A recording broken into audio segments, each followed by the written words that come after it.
अस्सलामुअलैकुम स्टूडेंट। अच्छा जी स्टूडेंट, आज हमने फ़िज़िक्स के जो चैप्टर 1 के जो इलेक्ट्रोस्टैटिक्स के हमने न्यूमेरिकल्स कर लिए थे। तो आज की वीडियो में हमने उनके शॉर्ट क्वेश्चन करने हैं, एक्सरसाइज के शॉर्ट क्वेश्चन पढ़ेंगे। ठीक है जी, short question of the exercise. और पहला शॉर्ट क्वेश्चन हमारे पास वो कहता है कि द पोटेंशियल इज़ कांस्टेंट थॉट a given region of space, it is electric field zero and non zero, this region explain. वो कहता है कि एक हमारे पास पोटेंशियल सरफेस है, एक रीजन है, स्पेस है, जिसमें हमारे पास जो पोटेंशियल है वो हमारे पास कांस्टेंट है। बात समझ आई कि एक हमारे पास कोई भी रीजन है, कोई भी स्पेस है, उसमें जो हमारे पास जो पोटेंशियल है वो हमारे पास कांस्टेंट है हमारे पास। तो बताएं वहाँ इलेक्ट्रिक फील्ड ज़ीरो होगी या नॉन ज़ीरो होगी उस रीजन में। ठीक है ना। अब ज़रा आपने वो टॉपिक पढ़ा होगा, electric potential is a gradient वाला, वो वाला जो ना electro potential is a negative gradient वाला, वो आपने टॉपिक पढ़ा होगा। उसमें आपने क्या देखा था कि हमारे पास अगर किसी सरफेस या कोई स्पेस में हमारे पास पोटेंशियल एनर्जी हमारे पास कांस्टेंट रहे, वो तब्दील ना हो, तो वहाँ हमारे पास जो इलेक्ट्रिक फील्ड होती थी वो ज़ीरो होती थी। ये आपने पढ़ा था ना। तो वही सारा हम इधर कुछ लिखेंगे। वो कहता है कि the electric field will be zero in this region, इस रीजन में जो हमारे पास इलेक्ट्रिक फील्ड है वो हमारे पास ज़ीरो होगी। जैसा कि आप जानते हैं कि ई का आपने इलेक्ट्रिक फील्ड का फार्मूला आपने पढ़ा होगा, minus delta V over delta R. ठीक है ना। और जो माइनस साइन हमारे पास जो वो शो कर रहा है कि इलेक्ट्रिक फील्ड हमारे पास डिक्रीजिंग पोटेंशियल एनर्जी हमारे पास हो रही है, यानी हमारे पास ये डायरेक्टली प्रोपोर्शनल है। तो हमारे पास ये फार्मूला आ जाता है E is equal minus delta V over delta R. ठीक है ना। ये आपने फार्मूला पढ़ा होगा। अब आपको पता होना चाहिए कि जो हमारे पास वी है, वो तो आपने बताया कि उन्होंने कहा पोटेंशियल कांस्टेंट है हमारे पास। अगर हमारे पास वी कांस्टेंट है यानी वी हमारे पास ज़ीरो है, तो हम v की जगह ज़ीरो पुट करेंगे और जो हमारा रेडियस होगा वो वैसे का वैसे रहेगा। जब ये आपस में डिवाइड होंगे तो हमारे पास इसका आंसर इलेक्ट्रिक फील्ड का ज़ीरो आ जाता है। तो वो आगे हम देखते हैं। हाँ जी, ये देखें कि हमने कहा था कि जो हमारे पास जो पोटेंशियल है वो हमारे पास कांस्टेंट है उस सरफेस में। ठीक है जी, पोटेंशियल हमारे पास कांस्टेंट आएगी, डेल्टा वी हमारे पास ज़ीरो आ गया। तो हैंस ई में हमने पुट किया माइनस, पोटेंशियल की जगह हमने ज़ीरो पुट किया क्योंकि वो हमारे पास कांस्टेंट थी, और डेल्टा आर हमारे पास वैसे है। जब इन दोनों को डिवाइड करेंगे तो हमारे पास इलेक्ट्रिक फील्ड हमारे पास ज़ीरो आ जाएगी। तो हमने देखा कि किसी भी हमारे पास कोई भी सरफेस है, कोई भी रीजन है, ठीक है जी, जहाँ हमारे पास पोटेंशियल हमारे पास कांस्टेंट हो, वहाँ हमारे पास जो इलेक्ट्रिक फील्ड होता है वो हमारे पास ज़ीरो होता है। ठीक है जी। अब क्वेश्चन नंबर 2 में हमारे पास वो कहता है कि आपके पास देखें, सपोज कर लें कि that you follow an electric field line due to positive point charge, due electric field and the potential increase and decrease. वो कहता है कि आप सपोज कर लें कि आप जो electric field line, positive electric field line को फॉलो करते जा रहे हैं। ठीक है ना। हमारे पास जो पॉजिटिव इलेक्ट्रिक फील्ड लाइन है आप उन्हें फॉलो करते जा रहे हैं। तो बताएं कि हमारे पास जो पोटेंशियल है और जो हमारे पास इलेक्ट्रिक फील्ड है वो हमारे पास इंक्रीज़ होगी या डिक्रीज़ होगी। ठीक है ना। क्या होगी हमारे पास, इंक्रीज़ होगी या वो डिक्रीज़ होगी। तो ये हम डायग्राम की मदद से देख लेते हैं, या वो इंक्रीज़ होगी या वो डिक्रीज़ होगी, वो हम डायग्राम की मदद से देख लेते हैं। ये जी देख लें जी, हमारे पास एक पॉजिटिव, वो कहता है कि पॉइंट चार्ज है। ठीक है जी, यहाँ जी हमारे पास एक पॉजिटिव पॉइंट चार्ज है, यहाँ जी हमारे पास एक पॉजिटिव पॉइंट चार्ज है। वो कहता है कि आप इसकी डायरेक्शन को, इलेक्ट्रिक फील्ड की, यहाँ जी आप देख लें कि इधर की डायरेक्शन को हम फॉलो करते जा रहे हैं। तो बताएं कि वहाँ इलेक्ट्रिक फील्ड या पोटेंशियल, दो चीज़ें हैं, वो इंक्रीज़ होंगी या डिक्रीज़ होंगी, वो हम देख लेते हैं। जिस तरह आप इस पॉजिटिव हमारे पास पॉइंट चार्ज से दूर जाते जाएंगे तो आपके पास इनके दरमियान का जो रेडियस है वो आपके पास बढ़ता चला जाएगा। ठीक है ना। इसके दरमियान जो आपका रेडियस है वो इनके दरमियान बढ़ता चला जाएगा। तो आपने पढ़ा हुआ है कि E इज़ इक्वल के क्यू ओवर आर स्क्वायर, और जो E है वो R के हमारे पास रेडियस के इन्वर्सली प्रोपोर्शनल है। ठीक है ना। E हमारे पास इन्वर्सली प्रोपोर्शनल है हमारे पास किसके, हाँ जी, जिस तरह कि आप जानते हैं कि E हमारे पास इन्वर्सली प्रोपोर्शनल है उसके रेडियस के 1/r के, वो हमारे पास इन्वर्सली प्रोपोर्शनल है। जिस तरह हमारा रेडियस कम होता बढ़ता चला जाएगा, जो हमारे पास इलेक्ट्रिक फील्ड होगी या इलेक्ट्रिक फील्ड की जो स्ट्रेंथ होगी वो हमारे पास कम ही होती जाएगी उसमें। तो आप जानते हैं उसमें क्या होती जाएगी, कमी होती जाएगी। जिस तरह वो हमारे पास रेडियस उसका बदलता जाएगा, इस तरह जी हमारे पास उनके दरमियान जो इलेक्ट्रिक फील्ड है वो हमारे पास कम होती चली जाएगी। इसी तरह हमारे पास जो इसका पोटेंशियल है वो देख लेते हैं। इसी तरह इसका जो पोटेंशियल है वो देख लेते हैं। जिस तरह आप इससे दूर जाते जाएंगे तो जो हमारे पास इसका पोटेंशियल होगा v इक्वल आपके किसके इक्वल होता है, k/r, और r भी हमारे पास v के क्या है, इन्वर्सली प्रोपोर्शनल है। तो जिस तरह आपका रेडियस भी बढ़ता चला जाएगा, आपकी पोटेंशियल भी डिक्रीज़ होती जाएगी और आपकी इलेक्ट्रिक फील्ड भी डिक्रीज़ होती जाएगी। तो ये तो उस क्वेश्चन में हमें पूछा गया है कि वो कहता है कि एक पॉइंट चार्ज को आप फॉलो करते जा रहे हैं, बताएं कि आपकी जो इलेक्ट्रिक फील्ड है और पोटेंशियल है वो इंक्रीज़ होगी तो डिक्रीज़। यहाँ से हमें पता चला कि जो हमारे पास पोटेंशियल है और इलेक्ट्रिक फील्ड है दोनों हमारे पास डिक्रीज़ होती चली जाएंगी, क्योंकि हमारे पास रेडियस उसका बढ़ता जा रहा है। तो चलें क्वेश्चन को देख लेते हैं, पढ़ लेते हैं। हाँ जी, यही वो कह रहा है कि हमारे पास देखें कि both electric field and potential with decrease, क्योंकि वो आपस में डिक्रीज़ हो रही हैं। इलेक्ट्रिक फील्ड का फार्मूला k/r² और v का फार्मूला k/r, ये हमारे पास दोनों रेडियस के इन्वर्सली प्रोपोर्शनल है। ठीक है जी, रेडियस के हमारे पास क्या है, इन्वर्सली प्रोपोर्शनल है। तो यहाँ से हमें पता चला hence when we move away from charge q when r is increase both e and v is decrease। जिस तरह हम पॉइंट चार्ज q से दूर जाते जाएंगे, अवे जाते जाएंगे, उस तरह हमारे पास जो रेडियस है वो इंक्रीज़ होता चला जाएगा और हमारे पास जो इलेक्ट्रिक फील्ड है और पोटेंशियल है वो हमारे पास क्या होती जाएगी, डिक्रीज़ होती जाएगी। ठीक है, क्योंकि वो आपस में इन्वर्सली प्रोपोर्शनल है। ठीक है जी, अब इसका तीसरा क्वेश्चन देख लेते हैं। तीसरे में हमारे पास वो कहता है कि how can you identify that which plate of a capacitor is positively charge. आप किस तरह आइडेंटिफाई कर सकते हैं कि जो कैपेसिटर की प्लेट है वो हमारे पास पॉजिटिव चार्ज है। ठीक है जी, वो हमारे पास क्या है, पॉजिटिवली चार्ज है। आप किस तरह बयान कर सकते हैं। अब ये जी आप डायग्राम से देखें, आपको डायग्राम से अच्छी समझ आ जाएगी। ठीक है जी, आपको डायग्राम दिखाते हैं। हम एक डिवाइस यूज़ करते हैं, ठीक है ना। डिवाइस कैपेसिटर की प्लेट पर पॉजिटिव चार्ज हो या नेगेटिव चार्ज हो या कोई न्यूट्रल है, उसको जी हम आइडेंटिफाई करने के लिए, चेक करने के लिए गोल्ड लीफ इलेक्ट्रोस्कोप यूज़ करते हैं। वो वाली डिवाइस हम यूज़ करते हैं। क्या यूज़ करते हैं, गोल्ड लीफ इलेक्ट्रोस्कोप। ये हमारे पास गोल्ड लीफ इलेक्ट्रोस्कोप्स हैं। ये आपके पास उसके मेटल की कैप लगी हुई है, यहाँ जी आपके पास इंसुलेटर लगा हुआ है, ये मेटल की हमारे पास एक प्लेट है, रेड है, और नीचे हमारे पास ये जो लगा हुआ है ये हमारे पास क्या है, गोल्ड लीफ है।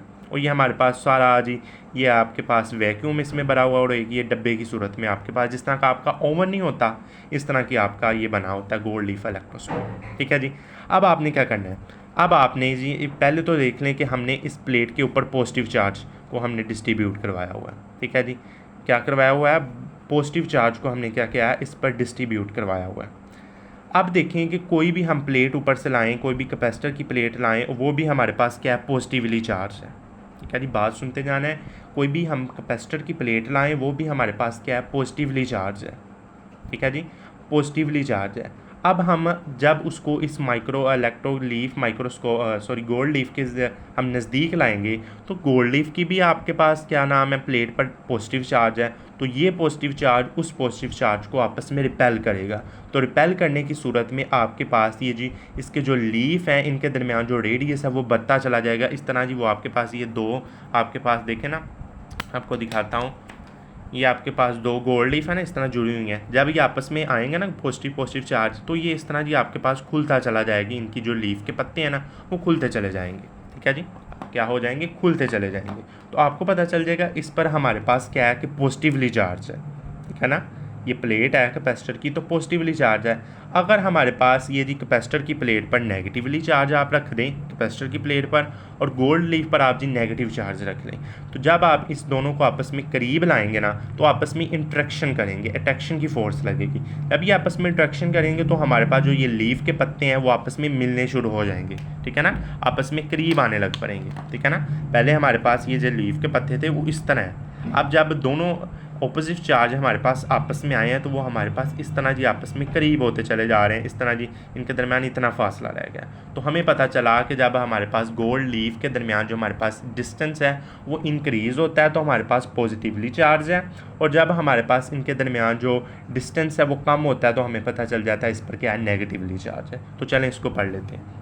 यही वो हमारे पास कह रहा है कि we to identify that which plate of a capacitor positively charge Q gold leaf electroscope is use. तो हम गोल्ड लीफ इलेक्ट्रोस्कोप को क्या करते हैं, यूज़ करते हैं। To check the polarity of capacitor plate, it is brought near the cap of positively charge electroscope. ये वो कह रहा है कि हम इस कैप के ज़रिए कैप के करीब पॉजिटिवली चार्ज को लाते हैं। तो if is the divergence of the gold leaf increase. Divergence का मतलब होता है कि जो हमारे पास उनमें बढ़ना, डाइवर्ज क्या करना होना, कम होना।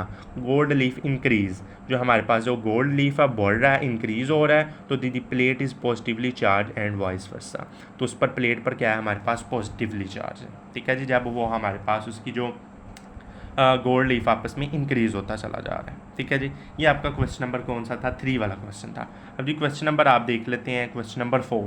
क्वेश्चन नंबर 4 में हमारे पास वो कहता है कि describe the force or forces on a positively point charge when placed between parallel plate. वो कहता है कि हमारे पास बताएं कि एक पॉजिटिवली चार्ज 2 पैरेलल प्लेट के दरमियान पड़ा हुआ है, तो उस पर कितनी फोर्स लगेगी, कहाँ से फोर्स लगेगी।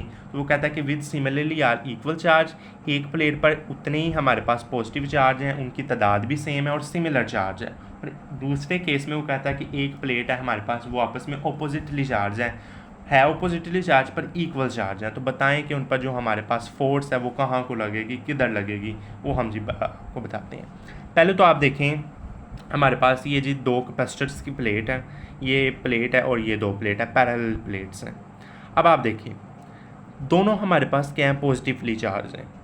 ठीक है जी, और उनके दरमियान में भी हमने क्या रखा हुआ है, पॉजिटिव चार्ज रखा हुआ है। ठीक है ना, उसके दरमियान भी हमने क्या रखा हुआ है, पॉजिटिव चार्ज लगा हुआ है। अब देखें कि पॉजिटिव पॉजिटिव को रिपेल कर रहा है। अगर आप ये पॉजिटिव इधर को जाना चाहेगा तो वो भी आपस में रिपेल करेगा, इधर को रिपल्शन की फोर्स लगाएगा।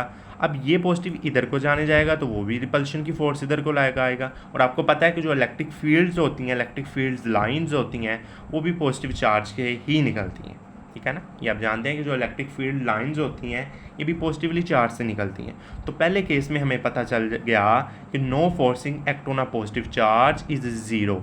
जो हमारे पास पॉइंट चार्ज है, ये पॉजिटिव चार्ज है, दोनों पर जो आपस में फोर्सेस लगेंगी वो एक दूसरे को कैंसल्स कर देंगी। क्या कर देगी, कैंसिल कर देगी। तो उस पर जी हमारे पास कोई भी फोर्स एक्ट नहीं करेगी। ठीक है जी, ये आपके पास पहले जी केस में वो कह रहे हैं। तो इसी तरह देख लें, the electric field intensity due to one plate is equal to the opposite of than the other, hence result electric intensity zero. जो हमारे पास इलेक्ट्रिक इंटेंसिटी है वो हमारे पास क्या हो जाएगी, ज़ीरो हो जाएगी, और कोई फोर्स आपस में अट्रैक्ट नहीं करेगी, कोई भी उस चार्ज पर फोर्स नहीं लगेगी।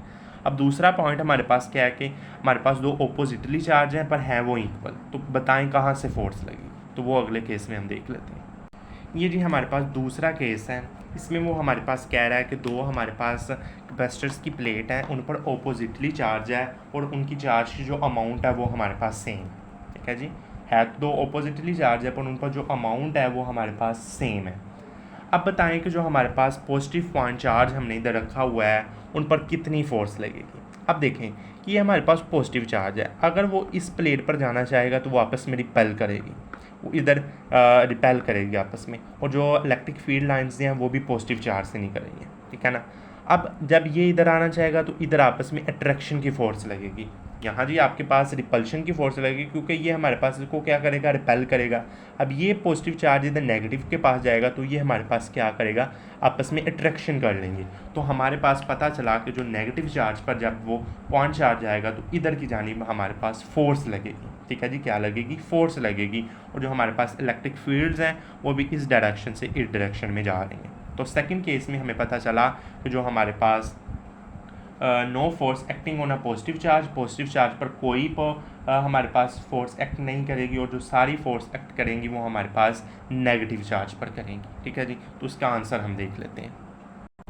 यही वो कह रहा है, no force acting on a positive point charge will be maximum in the direction of from the positive plate to the negative plate. Positive से नेगेटिव की तरफ जा रहा है। The electric field intensity due to 2 plates and equal and the same direction, hence the result electric intensity is maximum, so maximum force act on a point charge. हमारे पास जो maximum force लगेगी वो हमारे पास QE की force हमारे पास लगेगी।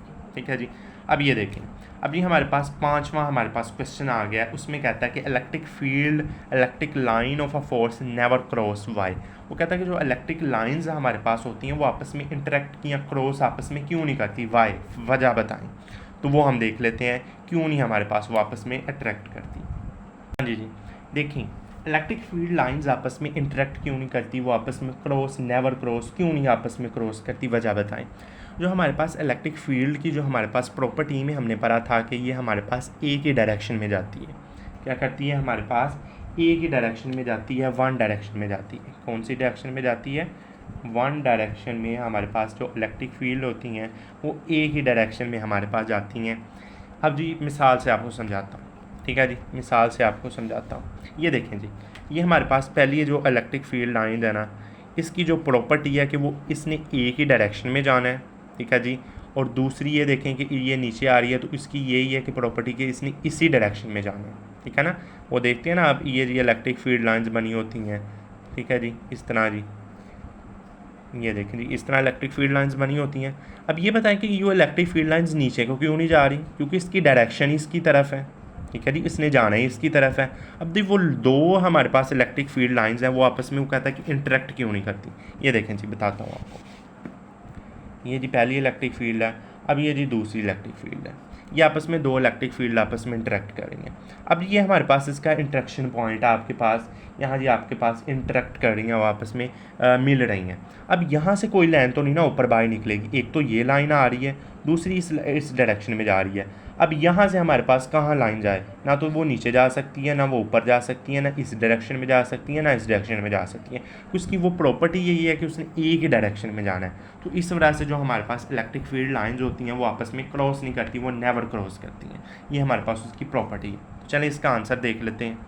ये जी हमारे पास वो कह रहा है this is because electric field is only one direction, वो एक ही डायरेक्शन में जाती है given point. if the line cross then point of interaction E will have more than one direction which is physically not possible। ये physically possible नहीं है कि वो हमारे पास एक डायरेक्शन से दूसरी डायरेक्शन में जाए, ठीक है जी। ये आपके पास हमारे पास इसकी प्रॉपर्टी में नहीं है कि वो एक ही उन्हें वन डायरेक्शन में जाना है। इस वजह से वो हमारे पास जो इलेक्ट्रिक फील्ड है वो आपस में नेवर क्रॉस करती है, वो आपस में क्रॉस नहीं करती, ठीक है जी। तो आज की वीडियो में हमने इसके 5 क्वेश्चन देखे हैं। तो अगली वीडियो में आपसे मुलाकात होगी। अल्लाह हाफिज़।